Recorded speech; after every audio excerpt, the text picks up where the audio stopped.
Hello বন্ধুরা, চলে আসলাম তোমাদের সাথে। আজ আমি তোমাদেরকে লাউ রাগা দিয়ে আলু দিয়ে চচ্চড়ির মতো রান্না করে দেখাবো। লাউ রাগাগুলি সুন্দর করে আমি কেটে ধুয়ে পরিষ্কার করে নিয়েছি, সেগুলো তোমাদেরকে দেখানো হয়নি যেহেতু ভিডিও বড় হয়ে যাচ্ছে। আর আলুগুলো কিউব করে কেটে নিয়েছি, আর নিয়েছি বাদাম বাটা, চেনা বাদাম বাটা। তো এখন চলে এসে গেলাম। তো বন্ধুরা, ভিডিওটা আমি একাই করছি, ভুল ত্রুটির জন্য ক্ষমা সুন্দর দৃষ্টিতে দেখিও। তো আলুগুলো আমি লাল করে সামান্য হলুদ আর লবণ দিয়ে ভেজে তুলে নেব। তো বন্ধুরা, এখন বাজারের মধ্যে প্রচুর লাউ রাগা পাওয়া যাচ্ছে। তো তোমরা একবার বাসায় এনে লাউ রাগা আলু দিয়ে চচ্চড়ির মতো রান্না করে দেখিও, খুব টেস্টি। মাছ মাংস একই ভালো লাগে না, মাঝের মধ্যে এগুলো একটু রান্না করে খেয়ে দেখিও, খুব টেস্টি, অসাধারণ লাগে।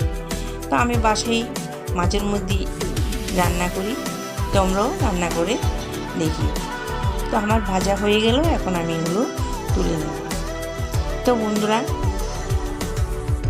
আমার ভিডিওটা যদি তোমাদের ভালো লাগে সাবস্ক্রাইব করিও এবং একটি লাইক দিও, আমার পাশে থাকিও। আমি নিত্য নতুন যদি কোনো রান্নার রেসিপি দিই, তার নোটিফিকেশান তোমাদের কাছে আগে পৌঁছে যাবে। দেখুন, আমি 1.5 চামচ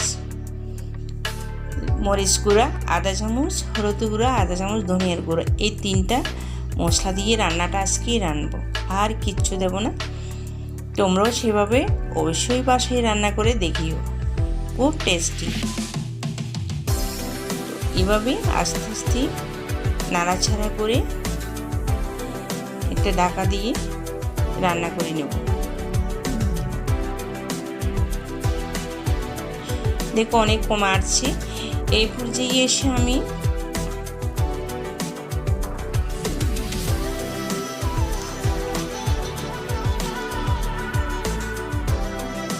মরিচ গুঁড়া আর হলুদ গুঁড়া আর ধনিয়ার গুঁড়োগুলো দিয়ে দেব।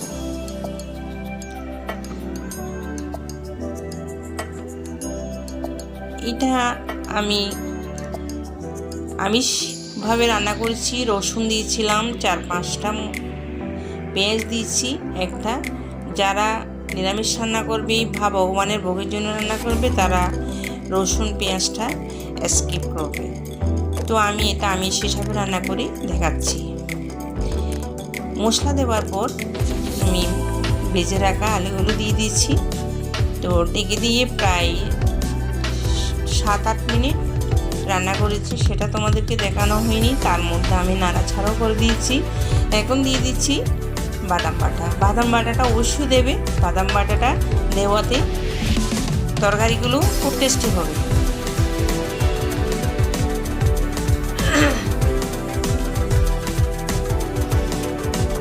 এইভাবে নাড়াচাড়া করে আস্তে আস্তে আঁচটা একটু ছোটো করে দিয়ে রান্নাটা করতে হবে।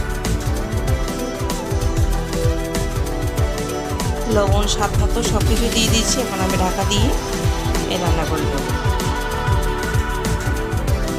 এই পর্যায়ে সামান্য পানি দিয়ে দেবো। তো পানিটা একটু দেখে শুনে দিতে হবে, যেহেতু এখানে জল থাকলে রান্নাটা ভালো লাগবে না, একটু মাখা মাখা করলে ভালো লাগবে।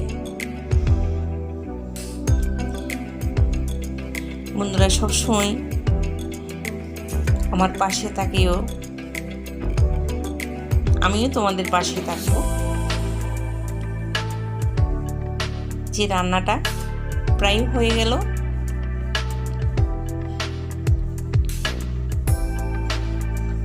এখন আমি নামিয়ে নেব। আমি ধনেপাতা কাঁচামরিচ দিয়েছি, সেটা তোমাদেরকে দেখানো হয়নি। এই যে নামিয়ে নিলাম। তো বন্ধুরা, সবাই ভালো থাকিও, সুস্থ থাকিও, আমার জন্য আশীর্বাদ করিও। তো আবার আরেকটা নতুন রান্নার রেসিপি নিয়ে তোমাদের সাথে দেখা হবে। আজ এ পর্যন্ত, তোমরা ভালো থেকো, সুস্থ থাকো, ধন্যবাদ।